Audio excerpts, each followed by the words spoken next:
maybe now is a good time to transition to some of the things you guys are working on with respect to Lightning and some of the new products you guys are thinking about and where you think this goes from here, right? You got maybe, a fifth of the volume going through your checkout feature is Lightning. How far do you think that can go? What are some of the holes in the market that you want to tackle and you want to improve? Yep. Sure. So convenience is the key, I think, the user experience. That's something that we know will happen over time and get better, improve over time. And I think that's been a little bit of a sticking point for Bitcoin along the way, where we, particularly for point of sale purchases, it's not as smooth as your Visa cards and MasterCards these days. So that's something we'll turn the focus onto. I'll come to in a second. And I guess the online perspective, again, we are trying to make it more convenient along the way. Lightning obviously is the introduction for that, and removing the confirmations. But I think, again, on the flip side of that, the end customer still needs to have the UX experience and capabilities similar, if not better, to what we have today in the world today. So that is taking a little bit of time and will always take time. Any new technology does. So it's not going to happen overnight, but we are seeing major improvements along the way. One of the ones we're looking at for point of sale, so in-person payments. So you'll go to a coffee shop and you want to pay with Lightning. You're not going to want to pay Bitcoins, obviously, so it's going to be a Lightning payment. What we're used to every day, particularly in the UK, the UK is heavy on this. I know the US is starting to see it rolled out, but the contactless payments, where you have your Visa card and you tap the point of sale device and you make the payment by a contactless card, effectively like an offline payment. We're so used to that in the UK. It's convenient, it's quick, it's easy. There's no hassle. You don't have to remember your PIN or anything. It's a quick tap and go. What we've tried to do is reinvent that in some way without wanting to sound like we're reinventing the wheel. We're reinventing that, but on the Lightning network rather than on Visa or MasterCard network. So we've been working a lot with the NFC capabilities, which is near field communication technology to allow you, that's what the contactless cards you see every day or use every day, the technology behind them. So we've started to introduce this, and we're looking to roll this out in the next couple of months.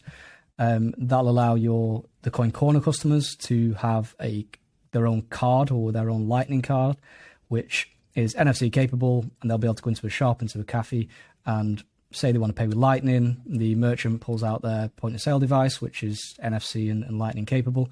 You'll be able to just tap the card as you do your Visa card, and it makes the Lightning payment via the Lightning network instantly to the merchant, and is paid and done in a couple of seconds, generally a couple of seconds. So there's no connection to Visa or MasterCard with this card, right? This is a purely Lightning card. Yeah.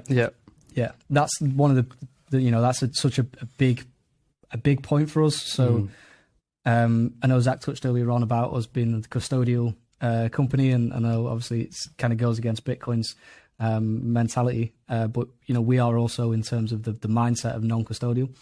So we wanted to build something. The way we built this and what we're trying to build is more that it's not something that's a CoinCorner product. It is a CoinCorner product, but it's something that everybody else in the industry can replicate and make use of, and also interact in an interoperable way with ourselves and with the rest of the Lightning network. So using LNURL, which is becoming quite a popular standard at the minute, and rolling that out to most Lightning wallets generally have that capability now, and starting to get NFC capabilities in them. The way we've created it at the minute, it will be the card, for example, will be able to be tied to your CoinCorner account and pulled directly from your Bitcoin balance, or as well your GBP or Euro balance. So you could actually pay with that card. It can turn your GBP you may hold with us into Bitcoin automatically and make the Lightning payment to the merchant instantly. So within a couple of seconds, it's made that transaction and done.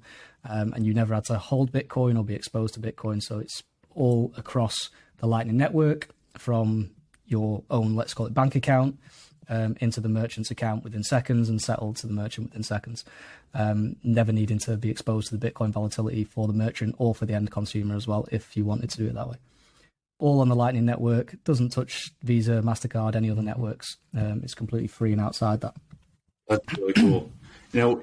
Yeah, I think that was a big point for, I know, me and Danny, was like, how do we differentiate this from just another closed source system? Like, say, so having the ability to open source it and allow anyone to set up their own card with their own node at home. Sorry, that's what I was trying to point to. Yeah, sorry.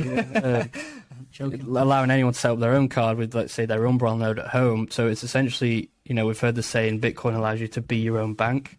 Well, this is really bringing that into reality. Lightning is allowing you to be your own bank here in terms of issuing your own card to yourself that you can go out in the world and spend with, and it's coming directly from your node at home. And if you don't want to take that route, because, you know, not everyone in the world wants to go with the non-custodial route, you can also use services like ourselves and get it tied to your CoinCorner account, you know, for just easier UX. Yeah. So yeah, I was just flashing one of the cards for anyone who can see the video. Cool. It's just the usual wizard which everybody knows and loves. But that's, for example, I think this particular one, I've got so many cards in front of me now, I forgot which one's tied to which account. But I think this one at the minute was the one that's tied to my Umbrel node at home. So that can pull directly from my Umbrel personal balance and personal Bitcoin via Lightning, and I could make that payment at the CoinCorner merchant. So one of the merchants here in the Isle of Man, I can go and pay using my Umbrel node just via this contactless card. So effectively it's an offline payment for the most part from my side, and it's interoperable with non-custodial and obviously custodial going forwards, and it's effectively creating or recreating, however you want to call it, the Visa network effectively, and it's removing that necessity for Visa and MasterCard and their whole network that, you know, they're spending billions on every year to maintain and charging X amount of fees to everybody. This starts to eliminate Visa and MasterCard's business model, or current business model, shall we say. And I think it's certainly something that they're paying attention to, and they're going to have to start to look to whether they pivot and start offering services around something similar.